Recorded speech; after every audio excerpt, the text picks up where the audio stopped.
নমস্কার বন্ধুরা, আমি আবারও চলে এসেছি তোমাদের কাছে একটা রেসিপি নিয়ে। আজ যে রেসিপিটা শেয়ার করবো পুরো সম্পূর্ণ নিরামিষের একটা রান্না, ছানার কোপ্তা করে আলু দিয়ে ঝোল। প্রথমে ছানার কোপ্তাটা বানাবার জন্য 200 গ্রাম মতন ছানা নিয়ে তাতে দিয়েছিলাম কিছু গুঁড়ো মশলা, ধনে, জিরে, হলুদ, লঙ্কা, গরম মশলার গুঁড়ো আর আদা বাটা, 1 চামচ মতন ঘি আর একটু টাইট করার জন্য দিয়েছিলাম 2 চামচ মতন ময়দা। এবার ভালো করে হাত দিয়ে মেখে প্রত্যেকটা কোপ্তা এবার রেডি করে নেবো। অনেকে ছানার কোপ্তা বলে, অনেকে ছানার বড়া বলে। প্রত্যেকটা কোপ্তা এইভাবে রেডি করে নিয়ে এগুলোকে এবার তেলে ভাজতে হবে। তেলে ভাজার জন্য একটা কড়াইতে বেশ খানিকটা সাদা তেল নিয়ে তেলটা গরম হয়ে এলে কোপ্তাগুলো একে একে দিয়ে লাল করে ভেজে নিতে হবে। একটু সাবধানে ভাজতে হবে যাতে কোপ্তাগুলো না ভেঙে যায়।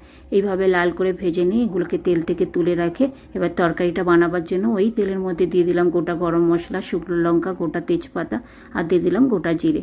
ফোড়নটা গরম হয়ে এলে এবার কেটে রাখা আলুগুলো দিয়ে একটু লাল করে ভাজবো আলুগুলো তেলের মধ্যে।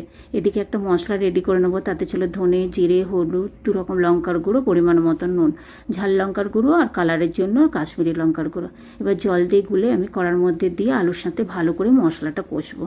এই কষতে কষতে এই সময় আমি দিয়ে দিলাম 1 চামচ মতন চিনি। এখানে কোপ্তার তরকারিতে একটু মিষ্টি হলে ভালো লাগে, তাই আমি এখানে 1 চামচ মতন চিনি দিয়েছিলাম। সবার লাস্টে আদা বাটা দিয়ে ভালো করে কষে এবার একটু গরম জল দিয়ে দেবো। জলটা একটু বুঝে শুনে দিতে হবে, যেহেতু আলু দিয়ে কোপ্তার ঝোল করছি, যাতে আলুটাও সিদ্ধ হয়ে যায় আর কোপ্তাটা দেওয়ার পর যাতে গ্রেভি থাকে। আলুটা সিদ্ধ হয়ে যাওয়ার পর এবার ভেজে রাখা কোপ্তাগুলো একে একে দিয়ে দিলাম গ্যাসের ফ্লেমটা কমিয়ে।